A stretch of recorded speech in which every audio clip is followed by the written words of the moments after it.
Hey folks, this is part two of our show this week. Part one, we talk about all of the realignment madness that went down this week, pertaining to basically the death of the Pac-12 and the additions Oregon, Washington to the Big Ten, and Arizona, Arizona State, and Utah to the Big 12, and what's to come and our thoughts and all that general stuff. So again, check out part one for that.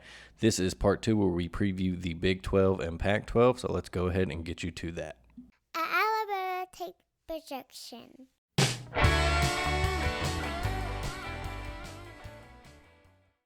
That said, let's go ahead and go to our previews. This week we are doing the Big 12 and Pac 12, appropriately enough. Let's go ahead and start with the Big 12.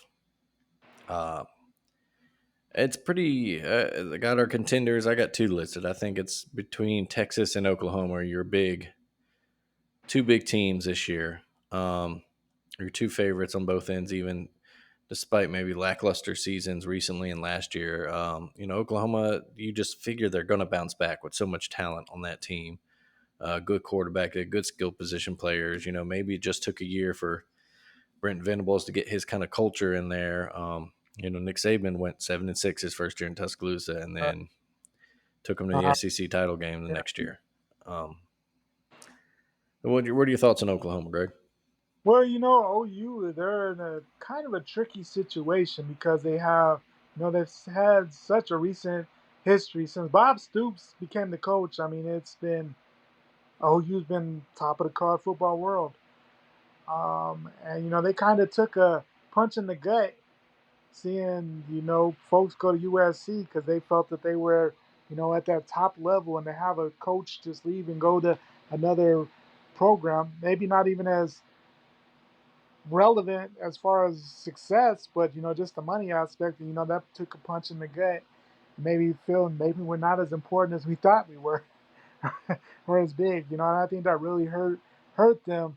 But they're still the big brand. But I think there's a lot of pressure on them to succeed, not only because they had a down season last year, but because you don't want to go into a new conference as not looking as strong as what you have for 20 years. So I think it's a lot of pressure on this team. Brent Venables, I mean, he knows OU. And I think he'll be fine. But in the last year of the Big 12, you definitely want to have a much better season than what you had last year.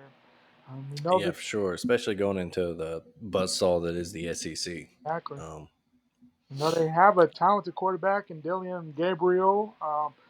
And a lot of talk about that freshman Jackson Arnold as far as how special he could be. And if Dylan Gabriel gets hurt or doesn't play up to par, he might be sitting on the bench there. But we know how good offensively OU is. They just got punched in the mouth a lot last year, from that TCU game to the Texas game. There's some ugly losses in that middle part. They kind of rebounded decently at the end of the year. Um, you know, um, Gave a good showing in the bowl game against Florida State. So you kind of hope that for their fans and their brand that they kind of build off the end of the season and get back to what we've become more accustomed to with OU. I mean, it definitely, I'd be a little shocked, but I mean, at the same time, it's a big change for them. So we'll see how they bounce back because they really haven't struggled per se since Bob Stoops first got there, more than mhm. last year. So. Yeah, their schedule is favorable. I'll say that. Arkansas State, SMU to begin, at Tulsa, at Mhm. Cincinnati, Iowa State, the Red River Shootout. After that, they get a bye. Then they get USC at home. Then they go to Kansas. Then they have Bedlam in Stillwater, and that'll be hot Oh yeah. uh, 'Cause this year. Then they get West Virginia at home. They go at BYU, and then they get TCU at home the Friday after Thanksgiving. So that's a favorable schedule. Those road games aren't too tough. Cincinnati, Tulsa's Tulsa. Granted, they have jumped up and threatened Oklahoma before.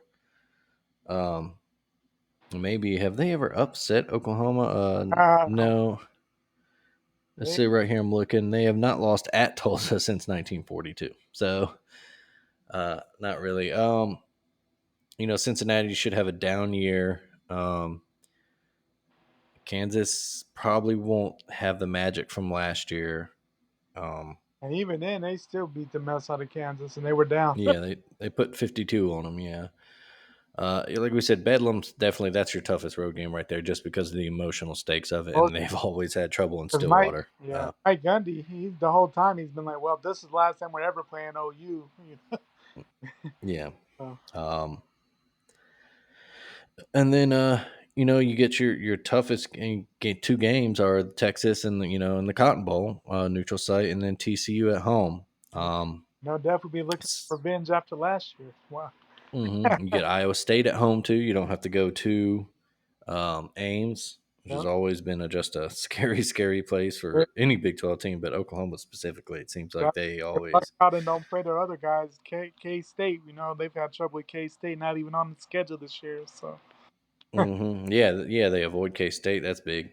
Um, but yeah, I'm with you. Like, there's the talent is there, and you have to imagine that Oklahoma should bounce back and threaten to make that Big 12 title game at least, and maybe if things break right, they could maybe win and get into the playoff. Mention our other big uh, contender. It seems like this year their arch rival, the Longhorns, Texas. Um, your questions for them, I think, is Quinn Ewers. He needs to live up to the hype. He needs to stay healthy and be what every Texas fan thinks he is, which is maybe the best quarterback they've had since Colt McCoy, maybe. We'll find out a lot about them week 2. They go to Tuscaloosa. Played that great game last year, lost on the last second. Um, Sark against his former mentor there and Nick Saban. It'll be a little tougher to do it, in Tuscaloosa than it will be at home. But we'll find out a lot about what Texas is about this year and kind of what Alabama's about too yeah, in we that talk game. a lot about both teams. Yeah, that's be a huge game. And then my other note for Texas is that's a tough schedule. They have a tough They schedule. do. They, Read this off real quick. They start with Rice. Okay, that's easy enough. Then we mentioned and Alabama week 2, Wyoming at home, then at Baylor, Kansas at home, the Red River Shootout, bye, then at Houston, BYU, K State, both in Austin, and then at TCU, at Iowa State, and then Texas Tech at home. the last, That that's gonna road be a spicy. schedule. That'll be a spicy one too. That the last game is Hmm. in Austin, but last time Tech and Texas play, they've had some interesting games over the years, and that's gonna Hmm. kind of a rivalry that's under. I mean, it's not a nationally big rivalry, but definitely carries weight in Texas, and that's going to be one that's going to be going away. So that'll be an interesting way to Hmm. end that Yeah, Tech got that win last year in in Lubbock. Lubbock. Yeah, and then they always put a scare into Texas, no Oh, matter what. But that road schedule is brutal. Again, the road schedule: Alabama, Baylor, Houston, TCU, Iowa State. There is not an easy game in that. Even you're gonna Houston, have to that's you're gonna have to show up and play mm-hmm. Like that is because they Houston. This is the coming first time out. they played Houston since what? I'm trying to find out here. Maybe 2001. Is this what it says here? Uh, but it's crazy. Houston's probably going to be amped for that. Oh yeah, just because those are the, any time, and that's what's made TCU so successful when they play like a Texas, is you Mm-hmm. feel like you're the guys that are in Texas that don't get appreciated from the big schools or the Texas A&Ms. So when you play those guys, you're gonna put everything on the line because you want to show, hey, you guys messed up, you missed out on me. Yeah, exactly. Yeah, you We look at that mentioned, schedule outside of like Wyoming, maybe Kansas. There's not a game where you're like, yeah, Texas for sure. yeah, the Rice game. Yeah, they'll win that. Yeah, They should beat right, Wyoming, like you said, Wyoming. Kansas. But other than that, yeah, that is not a. There's no Yeah, guarantees on that schedule. If Texas oh, plays up to talent, then yes, yeah, they should win. yeah. They should be favored in all of those games except maybe Oklahoma. But You and Alabama, yeah, they should definitely be favored and everything. But even then, last year they beat Oklahoma 49-0. Like they just an ass whooping. But yeah, the talent's there. They do lose, of course. B. John Robinson, so that's a big loss there. But they should Yeah, have, wide receiver core still. And yeah, great receiving core. they recruited well, and just a matter of putting it all together. Because they're as good as they want to be. It's just that they have the mental capacity to be that team that Mhm, the expectations are. Because every year is, the always that talk kind of. Of course, they've been more successful than Miami, but it's during that same, is Texas back? Is Texas back? and mhm, And then the other thing too is, even if you do lose that Alabama game, how do you bounce back from that? Whether it be a blowout or a close game, you still have so much to play for. How do these young men bounce back should they lose that game? Because it's hard, as we've seen with other programs. Once you lose a game like that, it hurts your season. So mhm. they bounce back. Do they? Still have a lot to play for and very much very alive in the playoff. You have a close loss to Alabama, and that's your only loss on the season. You know, you're very much a playoff, maybe not playoff bound, but will definitely be in the conversation all the way through the end there. I mean, yeah, the 12-1 Big 12 champ Texas with their only loss at Alabama is probably in, That, unless there are just four unbeaten teams that. that's a sexy pick for the TV execs. It's a sexy pick for the Hmm. cities hosting because Texas is going to come out for that. So I mean, there's going to be a Hmm. huge game. Plus, they'd be so excited to be in the playoff after some lackluster seasons. Hmm. So yeah, I I mean, mean, that's yeah, a game in it would be itself. Texas's first time in the national title Yeah, conversation since 2009. I yeah, mean, yeah. yeah. But yeah, so those are two. I think those are your top two teams right there. After that, you look at last year's champ K State. Obviously, they're hurt though because they do lose They do. Deuce Vaughn and what's his name, the quarterback. Uh, Oh, Martinez, yeah, Adrian Martinez. That's it. but the other guy comes back still, who played. Yeah, Will Howard is back, and Oh, Will Howard was their leading passer last year. It was great.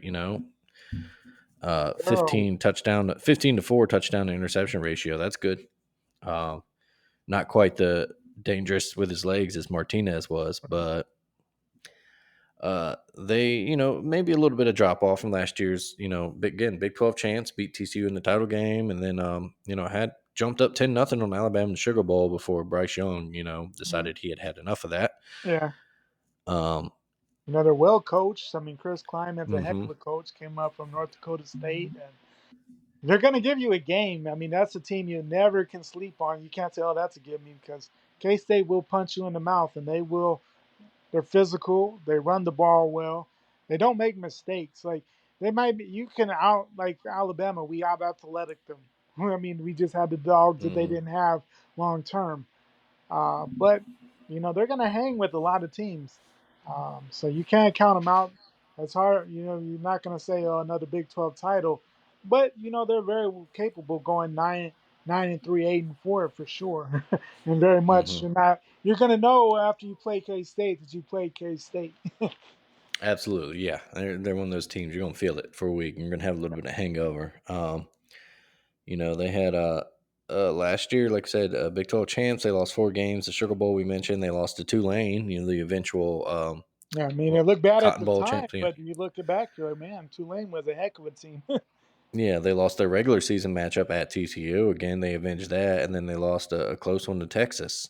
Yeah, So so really no bad losses per se. no, not a bad loss on that schedule. And this year's schedule gets a little bit easier, I think. Southeast Missouri, Troy at home to begin the year. At Missouri, a little kind of old school Big Yeah. 12 matchup, a Big 8 matchup going way back there. They get UCF at home. You get a bye. Then they go at Oklahoma State, at Texas Tech. So that's tricky. TCU at home, Houston at home, at Texas, Baylor, at Kansas, and Iowa State to end it. So, solid schedule. Solid schedule, a lot of toss-up games, but Mhm, nothing that they're not used to. And I mean, a lot of those games, like I said, you're not shocked if they win them all, and even if they do lose, that they're taking everybody down to the wire. Yeah. So yeah, again, like we said, the biggest things, new quarterback and losing Deuce Vaughn so big. Um, that's what you really have to make up for. And if they can replace that and be as tough as they were on defense last year, they could still be in the mix for a Big 12 title. Oh yeah. Also, TCU, team that made the national championship game last year, everyone's darlings. They lost some, their Max Dugan's gone. They lost, of course, what's it say? It's Quentin Johnston. He's off to the NFL. The running back, Mil- Yeah, they Keandre Miller, they lost him. They lost actually their top three receivers. So there's a lot of talent lost in that TCU team. So you expect a drop off from them this year. but I Um, mean, you can look at it as well. I mean, technically, their quarterback wasn't even Max Duggan to start the season. He had lost his starting mhm. Chandler Morris, who only lost his starting job because he got hurt in that second week matchup against Colorado. So obviously they felt good enough to make him the starter last year. So obviously he's a talented kid. So we'll see what he brings, and hopefully has a full season for TCU this year. Yeah. Um, their schedule, let's see. They begin with Colorado at home, Nicholls State at Houston, SMU, West Virginia at home, at Iowa State, BYU at home, at K State, at Texas Tech, Texas Baylor, at Oklahoma. So that's a tough schedule too. Um, a lot of a couple of your tougher games at home at least, but that's a Mhm. tricky schedule. That November is pretty Yeah, brutal. At Texas Tech, Texas Baylor, at Oklahoma. yeah. I mean, Um, going to Lubbock anytime is tough. And there's yeah, a lot of people are saying, watch out for Tech this year. 'Cause, I mean, they were decent last year, and they're supposed a lot of them maybe way even better this year. So that'd be a tough one. Yeah, but there's that ending. I mean, that's literally some of the more the last three. I mean, some of the more recent Big Ten, Big 12 powers. I mean, Texas, Baylor, OU, 3 weeks in a row. Yeah, that's a tough way to end the season. it is. And you mentioned Tech. That'll be. We'll move on to kind of our surprise teams, maybe dark horses that could sneak up and either ruin somebody's playoff or title hopes, or maybe even sneak in the Big 12 title game themselves. Oh, Like you said, Texas Tech 8-5 last year. Not a horrible year. Their losses were to solid teams. They lost at NC State, at K State, at Oklahoma State, at TCU, and then a home loss to Baylor. Um, Other than that, though, they beat Oklahoma. They went to Iowa State, beat them, beat Kansas. Beat Houston, beat Texas. Won their bowl game, yeah, beat Mississippi handily. Beat Ole yeah. Miss handily. Um, they get their top running back. They get all their top five receivers back. People really Do hot have stay healthy on the quarterback, mhm. Tyler Yeah, Tyler Shoe. Man, when he's healthy, mm. he's a lethal quarterback. Yeah. That's a good quarterback they have right there. And last year he was there. He played a few games for them, had under 200 attempts, but 1,300 yards, 7 touchdowns, 4 picks. Clean that up. They're a team to make some noise. Lubbock is always just a tough place to play for other teams. Hmm. Um, and they get some big games there in Lubbock. They They do. excuse me. They Oregon comes to town early for a non-conference matchup. That They is get that's an interesting game on it. I that's a very interesting game. just because what that brings, because that they're I mean that anytime you go to Lubbock, I mean they're a feisty fan base. Hmm. Definitely want don't want. I mean, and yeah, second week of the season, Fox. Yeah, that Lubbock is gonna be rocking, and they would love Hmm. to take it to the Ducks. They Uh, would love that for that to be a primetime game too. Get really oh, weird down there. 6 p.m. Lubbock. Yeah, that's dangerous. Oh, Oregon better come to play that day. Let's say. Absolutely, yeah. If Oregon has any aspirations of making the playoffs, they do not need to sleep on that game. And Um, excuse me. And they're well coached. I mean, Joey McGuire, Hmm. just what he. I mean, last year, I mean, he's really revived the Tech program because they had some down years for a while, and just what his just recruiting abilities. I mean, he came up on Texas football, high, well respected high school coach, and he knows how to recruit to state. So, I mean, I think Texas Tech is in good hands. Yeah. Um, Other highlights of the schedule. Let's see. They get. We'll go through it once they start. After Oregon, Tarleton Oh, State at home. So yeah, there's a thriller. and They go at West Virginia, Houston, at Baylor, K State, at BYU, by TCU at home on a Thursday night, at Kansas, UCF, and then at Texas to end the year. So a couple, like at Baylor, at BYU, kind of a tricky, and then you at never Texas, know what obviously. BYU will look like. I mean, Yeah. they're up and down, but yeah, anytime I guess the big advantage for them, of course, and a lot of teams will see for the first time just that difference in elevation. When your Hmm. first time there, that's a shocker. Yeah. Um, but they get K State, TCU, and UCF at home. They Yeah. get Houston at home. A lot of big games Again, an at old school Southwest Conference home. rivalry right there. I mean, Um,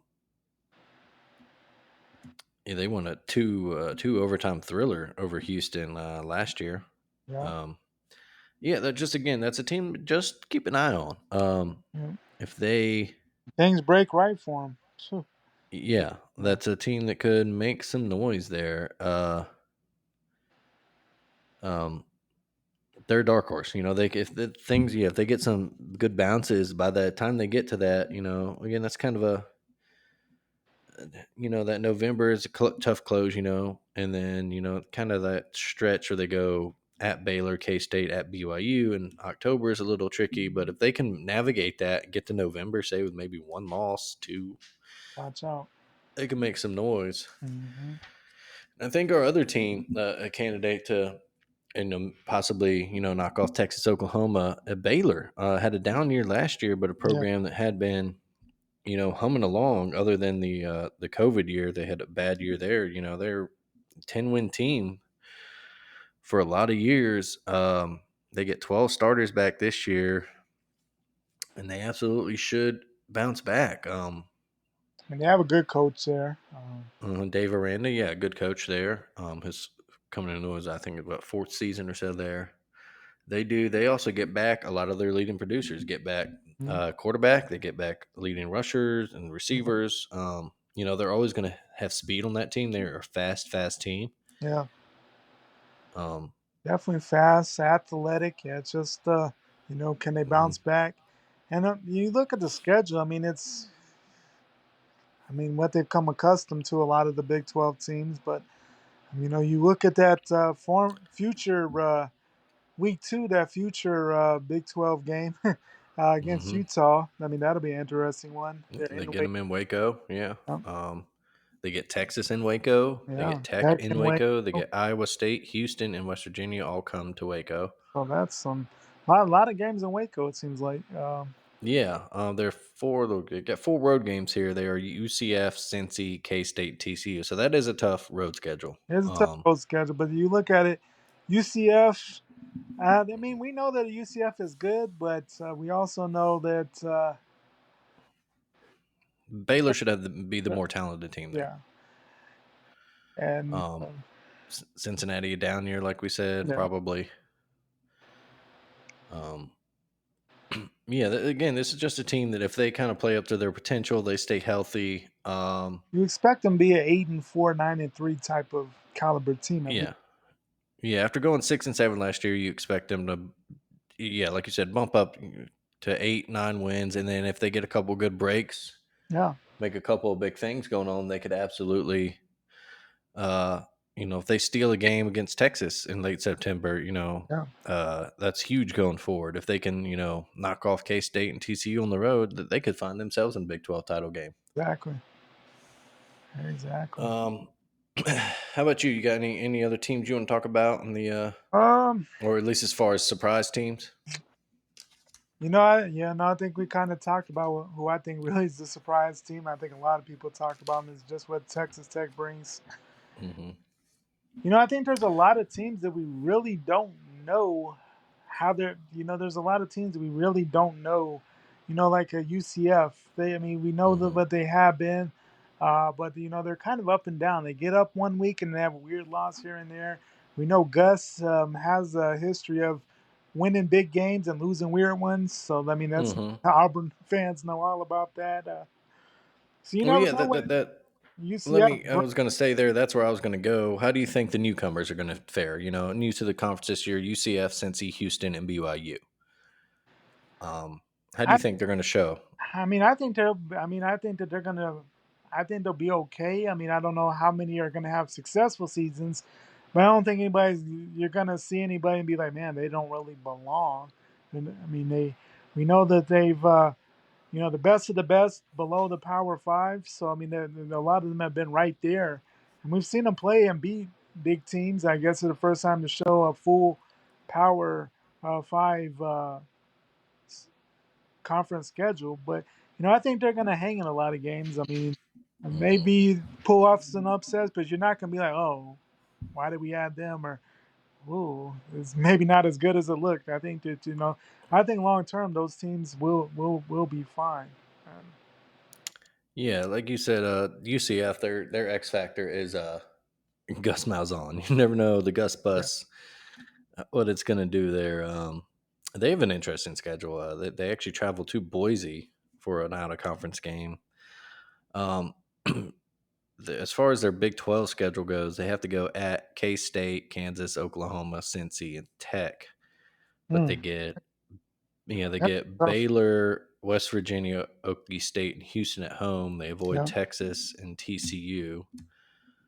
Um, so that's interesting.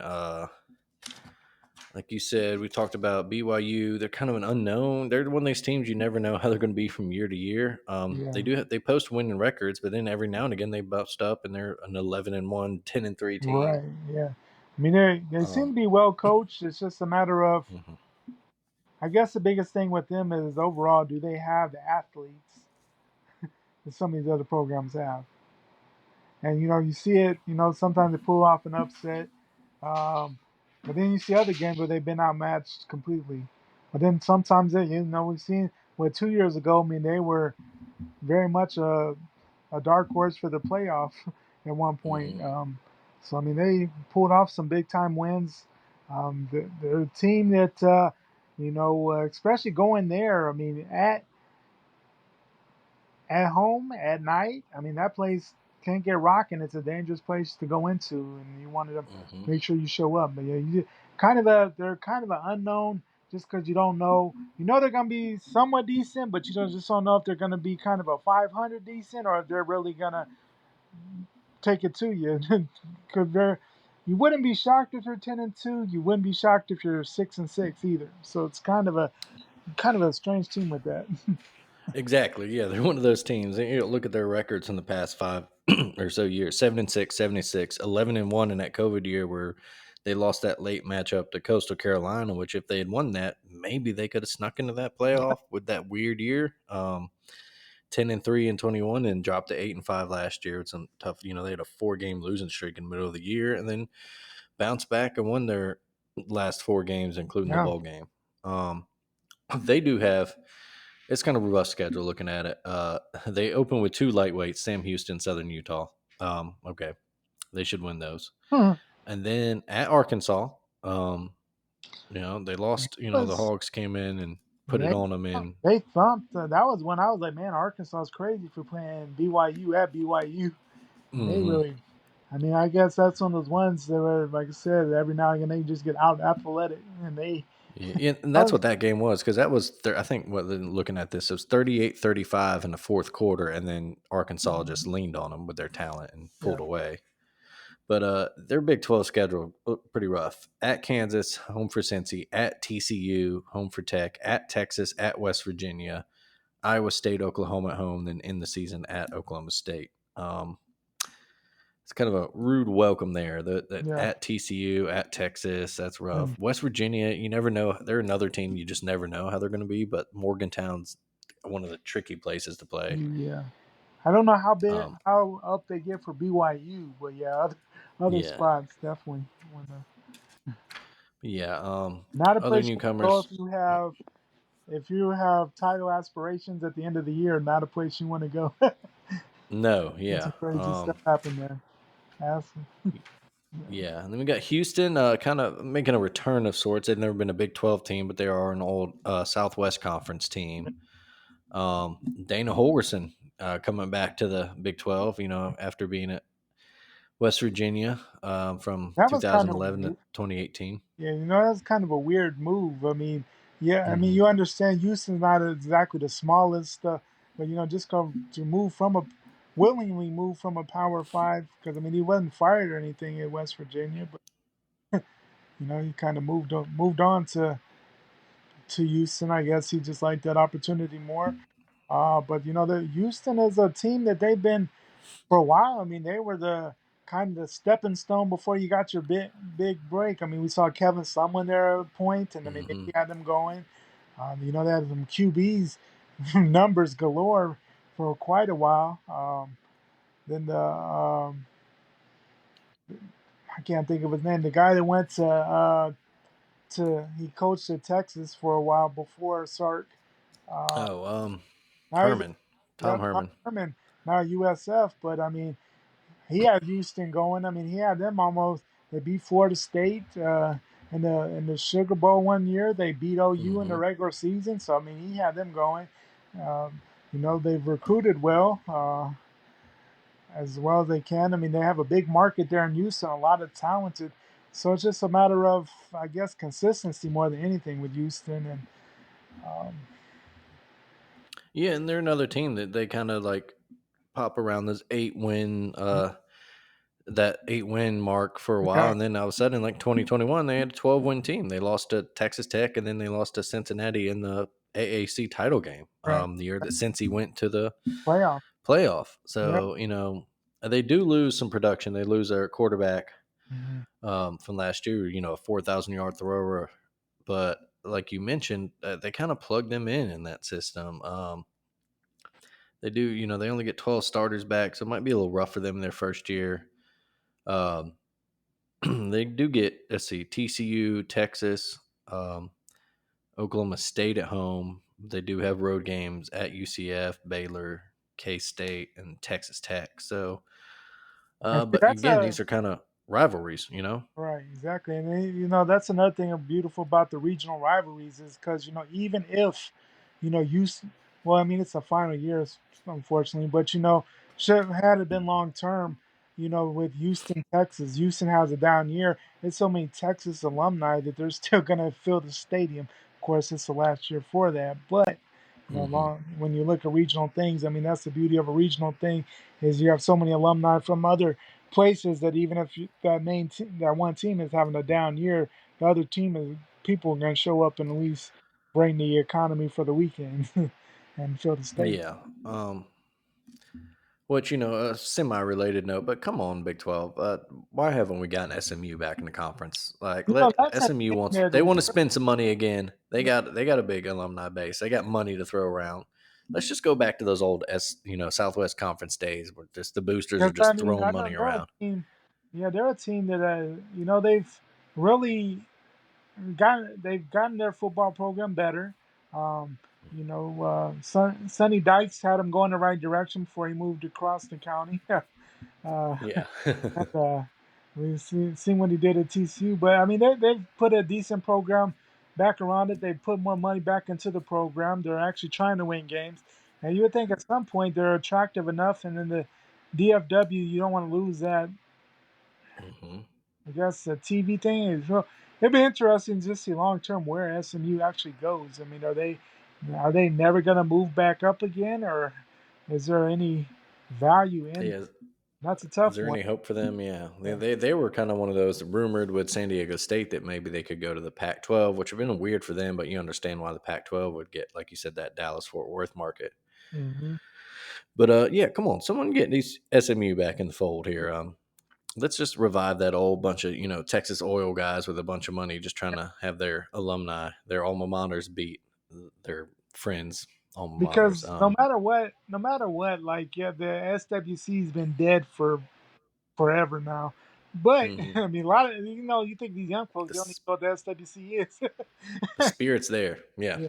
I mean, the rivalries are still there, and I mean that's just what brings excitement. Like, even though yes, Texas is excited to move to the SEC, I mean, the old school fans still would, still be excited to see more of the old regional rivalries, even more Hmm. so than the SEC ones. So, Yeah.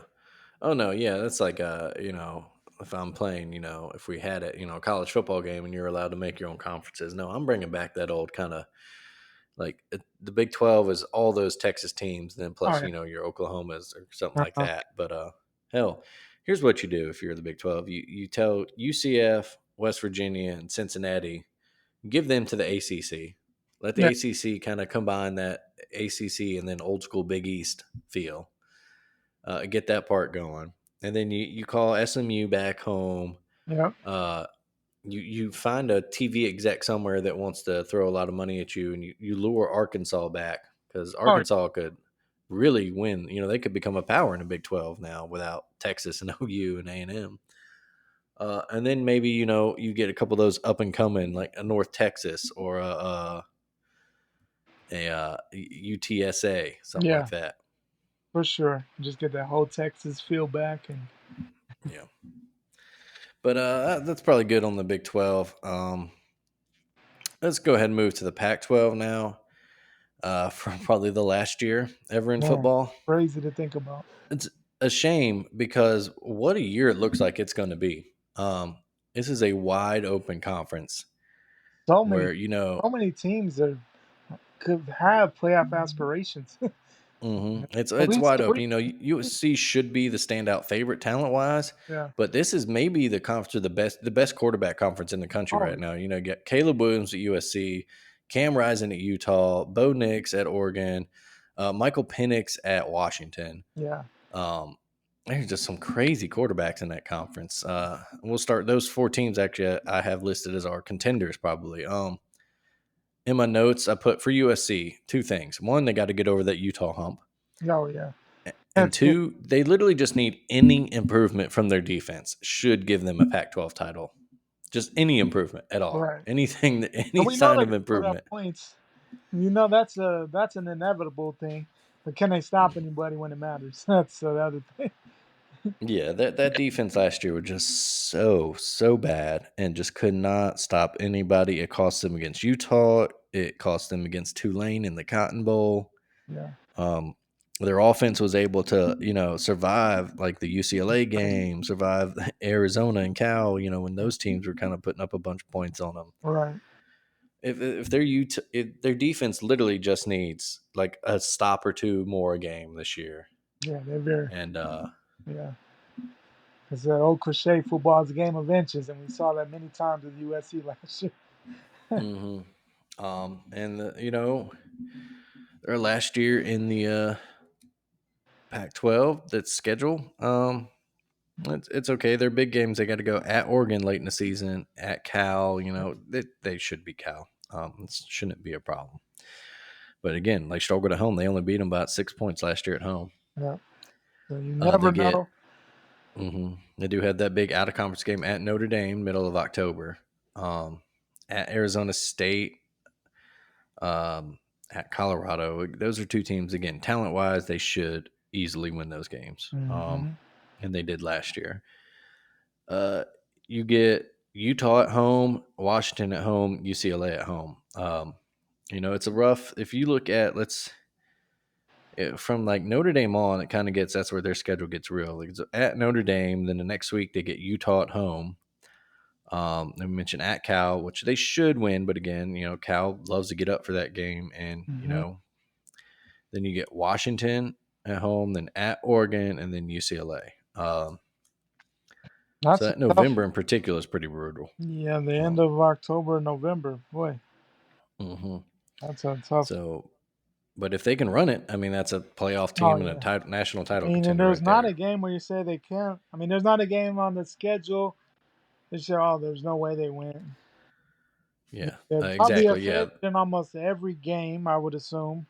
hmm Um, Outside of maybe Notre Dame, just depending on what Notre Dame's doing. But even then, I'm pretty sure even going to South Bend, they'll be the favorite. Um, there's not a game that they won't win, that they shouldn't win, but then there's also, you could very they could go anywhere from undefeated to 8-4 easily. So Yeah, exactly. Yeah. but I mean, Uh, they're talent wise. I mean, they're on a different level than most teams in the Pac-12. I mean, we know Lincoln Riley recruits. We know what he brought in from he literally cleared the cupboard at OU, brought that talent, and he's recruited well. I mean, the people are the SEC used to raid the LA market. We know, of course, from our own experience and the West mhm. Coast, but you know that they've kind of locked that back up a little more. USC's pulling people again, so I mean, there's no reason why USC shouldn't win the final year of the Pac-12 and be a playoff team. But at the same time, you see many reasons why they might not. But uh, they're one of those teams that there's I guess if they don't win the Pac-12, at least it's definitely a disappointing season for sure for this team, just because the hype Absolutely. they've had since Lincoln Riley's come to town. Yeah, absolutely. You got a mind like that with your would probably be the preseason Heisman favorite in Caleb Williams. Yeah, You get 17 starters back, yeah, 8 on offense, 9 on defense. So hopefully that year of experience helps that defense. And like we said, they just need to make marginal improvements on defense, and that yeah. offense should carry them to a If playoff berth. anybody's on the, we're always talking about coaches on the hot seat, but there's a defensive coordinator on the hot seat, Alex Grinch. Woo. Watch out. If things Yeah, he don't close out absolutely games, needs to. then Mhm. you might very well not be brought to the SEC. Mhm. I mean the Big Ten, excuse me. Yeah. Yeah, We mentioned too their proverbial hump they have to get over, the Utah Utes. There's the big bully of the Pac-12. Um, they really are. And those games aren't uh, really even close. I mean, they mm, whooped and took it, especially in that, man, I mean, they take it to, the Oregons and the mm. USCs of the world. Yeah, we mentioned that they had the 1 point win at home in the middle of the year of USC, and then they really whooped them in the title game. They did lose at Oregon. Oregon got over that hump just to turn around and lose to Yeah. Washington last Yeah. year. But Utah, what they do. We know they have a good quarterback in Cam Rising. If he stays healthy for them, that's Yeah, I mean, I huge. guess that's the biggest thing is Mhm. just coming how late his ACL tear was last year in that Rose Bowl. Just it's only been 200 and some days since then. Just how he's progressed. I mean, they show having videos of him throwing again, but just even though we've come a long way with the ACL, it's still a tricky thing because you just never know. And uh, we've had so many people bounce back that when you don't bounce back as quickly, everybody's like, "What's wrong with this guy? Why hadn't he bounced back?" So it's a tricky Mhm. injury, and you never know exactly how someone's going to return. But Yeah, and running was such a big part of his game too. Over 500 rushing yards last yeah, year, in addition to over 3,000 passing. So yeah, um, of course, they have the big return game. They get Florida and Utah to start the season Thursday, August 31st. That's big. They almost beat them in Gainesville last year. Tough game, couldn't quite close a probably deal, and then they went on a tear. Hmm. because I mean, very weird ending there with the Cam Rising interception in the end zone. I mean, that very uncam Hmm. Rising like there. His decision making is usually great. So yeah, But but they get a couple. Let's see, they're two tough road games for them. They have to go at USC as we mentioned. They have to go at Washington. They do get UCLA, Oregon at home as far mhm, as the big games. Another kind of maybe a tricky road game. They go to Corvallis late September on a Friday night. yeah, That's always That's one of those. That's kind of where you look at this schedule. You're like, yeah. I wonder if. 8 p.m. Friday night, FS1. Hmm. Yeah, that's one of those ones. Ooh, Yeah.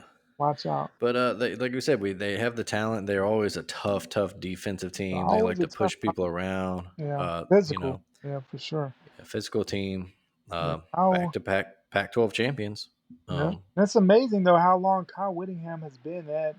What has he been the mhm. coach since Urban Meyer left? And so that's been He quite. started there, and this will be his 19th season. Yeah, he took over after Urban left, and He has been consistent. They've been a consistently good program through the for sure. Mountain West to the Pac-12. Yeah. Like we said, they've won titles. They're two-time defending Pac-12 champions. Lost some tough Rose Bowl games Mm-hmm. to Ohio State and then Penn State last year, Yeah. but they're a team that could easily ruin USC's year, and they could make Won quite a the few teams years. But yeah, I they could mean, they're a talented team that kind of sneakily mhm. have talent. They're a team that could screw around and make an unbeaten run and make the playoff themselves. Yeah. And their last year in the Pac-12.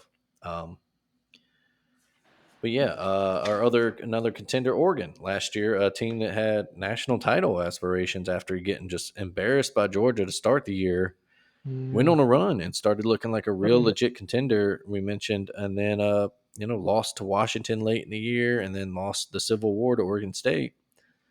kind of fell off Um, at the end there. Some of it, the injury. Bo hmm Nix got Yeah. hurt on that late in that game against Washington, if memory serves me right there. But I mean, yeah, they bounced back very well. I mean, that first week, you're like, my goodness, is Dan Lanning, was that even a good choice to make? Like, they looked lost, hmm out of sorts, and rebounded very well from that. He really did a good job with Bo Nix because, I mean, Bo Nix, we know more than anyone just how good Bo Nix can be, and then we've also seen how bad Bo Nix can be. And he's able to find that happy medium a lot of the time, and a big reason why Oregon was successful this year, crazy enough to say, was because of Bo Nix. hmm we mentioned the early season, kind of a tricky game at Texas Tech, second weekend of the year. They avoid that pitfall. They get Hawaii at home, Colorado at home, at Stanford before their Mm-hmm. bye. And after the bye is where the schedule gets interesting. They go at Washington, Washington State, at Utah, Cal, USC at home, then at Arizona State, and then Civil War at home the end of the year. So there's two really big road games at Washington and Utah, Yeah. and then they get USC and, like we said, Civil War at home. Um, then you look at the game like that at Arizona State, sandwiched in between USC and Oregon State. Those are the games that kind of Oregon historically has tripped up in. Um, Mm-hmm. For quite a while now. That's nothing new with mhm. Oregon. Yeah, no, nothing new. I was back in the Chip '07 Kelly or days so season. They're was doing tripping up that. at Arizona, and Yeah. yeah. Be like, what? Yeah, but again, this is a team that should, if they play to their talent, if they stay healthy, like we said, if they get good Bo Nix, they return a lot of their leading rushers. A lot of people are high on Dan Lanning and what he's doing there. They get I a lot guess of the starters back. biggest thing is just a change in offensive coordinator because, of course, uh, he's at Arizona State head coach now. I guess that's the biggest thing. But I think they brought in that guy from UTSA to be the offensive coordinator. So, hmm and we know how good that offense has been. So I don't think a lot of drop there. But Yeah, Will Stein is his name, the new OC. yep. So yeah, they like I said, that's a schedule that they can navigate. Hmm. They just need to avoid pitfalls in the late season, as they kind of are wont to do. Right. Um, they do, like we said, at Utah. They're another team that they did win them last year. They beat them last year, but before that, they were a team that kind of Utah used to get the better of. And 21, they lost to Utah twice, got hammered by them. Bad. Uh, His And you, combined score, looking at these two games, a combined score is 76-17 yeah. in And Utah's that favor. last one, some of it you want to know, how far was what's the name out the door as the coach. Yeah, Um, Cristobal. Yeah. yeah, Crystal Ball. But yeah, they definitely had him, got him back last year. But definitely, I guess one that I guess has become somewhat of a game. But well, I guess last time we'll see them play for a while, at least in the regular hmm season with Big 12 and the Big 10. Yep. And then the other team going with them and their arch rival to the north, the Huskies of Washington, should be another Phew. team that you consider. Yeah, 11-2 yeah. last year. Two Big weird improvement. kind of middle of the season losses at UCLA and at Arizona State. Yeah, Um, that UCLA loss was really weird. One, mhm. And then they didn't lose another game the rest of the year. Yeah. Like I said, they beat Oregon. They won the Apple Cup, Hmm. beat Texas in the Alamo Bowl. Yeah. Like we His said, Michael first. Penix at quarterback is a great quarterback. He threw for 4,600 yards last year. He can run the ball a little bit. They got a good wide receiver core. Mhm, Mike DeBoer in his second year. I mean, this is what he did in year one. I mean, the Jimmy Lake Washington teams were oof, terrible, yeah, absolutely dreadful, and just come in year one. I mean, they brought in the right guy. I mean, and you learned early just how. I mean, interesting game last year, start season. A lot of eyes were on was that Michigan State coming into town, and they took it to the Spartans. At that point, you're like, wow, who? And then they just kept it up. And I mean, if you look at this is a team, man. Michael Penix Jr. If he stays healthy, I mean, we saw how good he was at Indiana. He had an Indiana team on the verge of the Big Ten title game. Remember, they took it to. They gave Ohio State everything they wanted in the regular hmm season matchup, and then he got hurt. And then since came to Seattle and revived his career. Stayed healthy last year, put up monster numbers. And if hmm there's another guy who might very well be a Heisman contender when it's said and done, Michael Penix Jr. is definitely would be on my short list. Absolutely, yeah. He's a guy that can sneak into Heisman. He's a guy that can sneak around and win some games Oh by yeah, himself for Washington. They get interesting schedule for them. They start at home against Boise. They it's at home though, so it's tricky. You should beat them. You're more talented. You get Tulsa at yeah. home, at Michigan State, which at last year they beat Michigan State at home when Still a Michigan State tricky was ranked game. 11th. Yeah. Yeah, it's an interesting game, tricky game. You're going out to East Lansing. Michigan State very disappointed last year, but do they? We talked about it last week. Was that their big year a couple of years ago? Was that due to Kenneth Walker, or was that do they have something there? You're right. So we'll see. Then they get Cal at Arizona, and then they get a bye. And after the bye is where their real season starts. They get Oregon at home. That big game, and if they can win that, they should win the next couple. Arizona State at Stanford, and to November 4th at USC. That could Wow. be a big one. And their November's tough. At USC, home for Utah, at Oregon State, and then home for the Apple Cup against Yeah. Washington State. Uh, Which, although they have, admittedly, they've kind of dominated that rivalry of late. that they They have. won 11 of 13 Apple Cups. But yeah, those 14s, those are your contenders, I would say, in the Pac-12.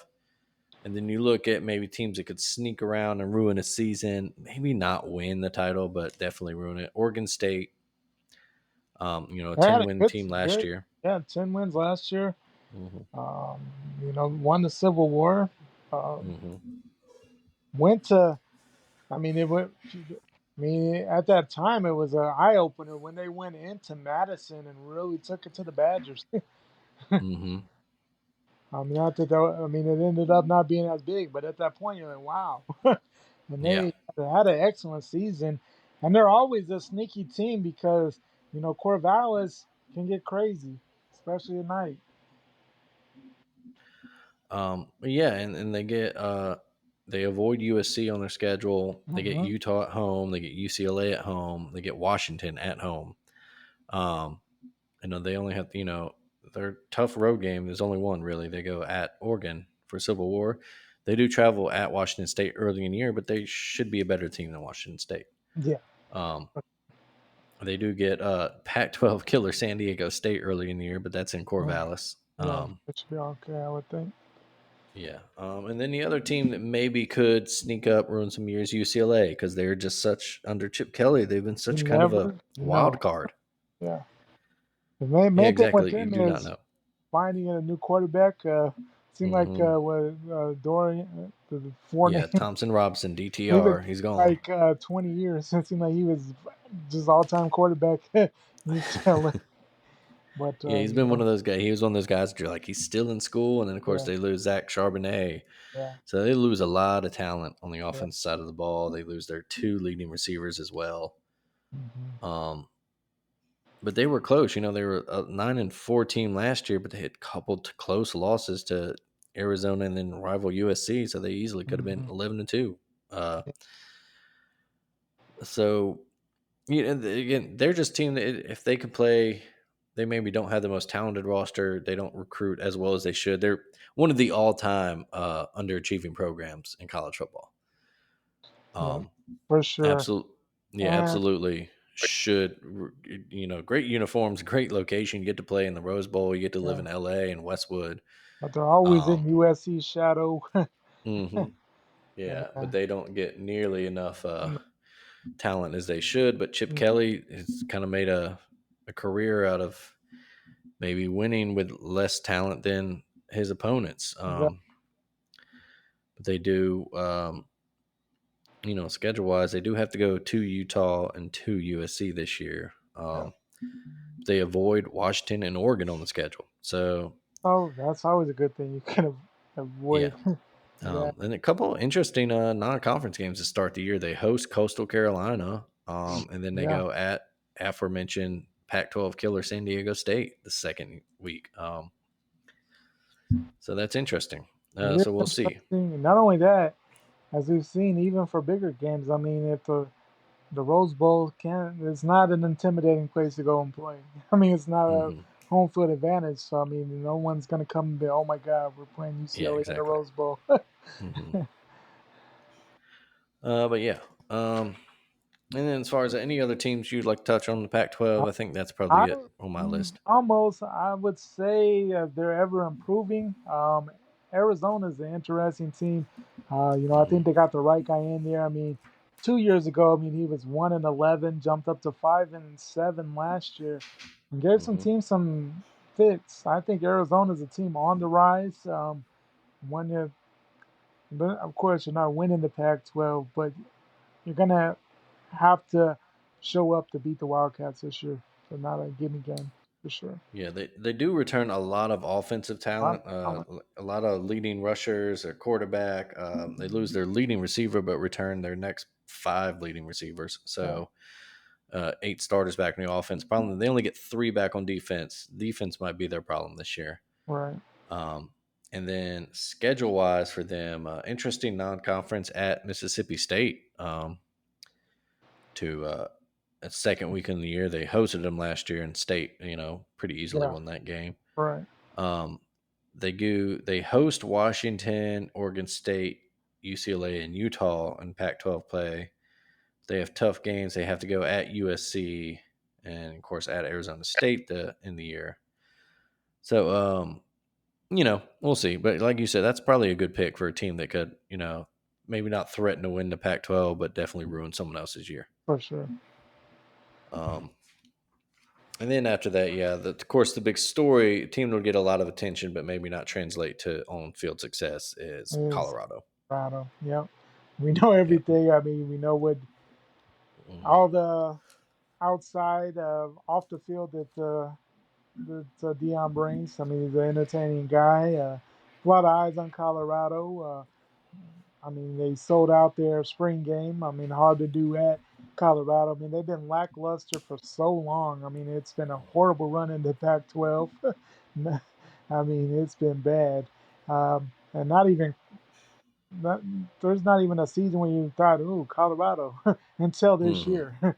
And crazy enough, the last one in the Pac-12. But yeah, I mean, they're have a lot. They do have some talent. We know Dion was recruited well, brought in a lot of his players that he was able to uh, pick up at Jackson State. But yeah, I mean, that schedule is ridiculous. That is Yeah, no ridiculous. favors for them. No, not at all. I mean, start start with TCU. I mean, that's a hmm game in itself. Going to Fort Worth. I mean, and of course, and we know that they play USC, they play Oregon, they play Washington. Like, there's nothing on that schedule that's give me game. I mean, they might very. There's some people looking at, oh, Dion might go bowling in his first year, but you look at that schedule and you're like, I just don't see it. Just No, they because do actually. They do avoid Washington, they work, but but they have to go at Oregon, at UCLA, at Utah to end the year, and then before the week before that, a Friday night game in Pullman at Washington State. That's just always a tricky. They get USC and Oregon State at home, Hmm. but yeah, like you mentioned, at TCU to start the year, old Big 8, Big 12 rival Hmm. Nebraska. The second week of the season at That's home. interesting. Well, I mean, two programs are looking for Hmm. direction, so that'd be a big win for either program in that one. So Hmm. Um, Colorado won the last two meetings. They faced each yeah, other they in have 2018 and 19. yeah, Colorado won both. both of them. Um, but yeah, they'll get a lot of attention. Um, they were always kind of a NCAA football game favorite of mine. I love their uniforms. It's a cool. But That's a cool. I don't know when they were decent. I mean, it was a cool atmosphere. I mean, hmm they had that weird, with kind of that black background in the end zone hmm with the yeah, Buffalo. Boulder's a beautiful campus. Nice spot. Used to get They rowdy. can put winning football out there. They won a national Uh, title in the early '90s. They 90s won split with a Georgia too. couple Big 12 titles. I mean, Um, they have did they? history. It's just can they get back to what they once were? And I Hmm. think also long term is a how long does Dion plan on staying in Boulder? Hmm.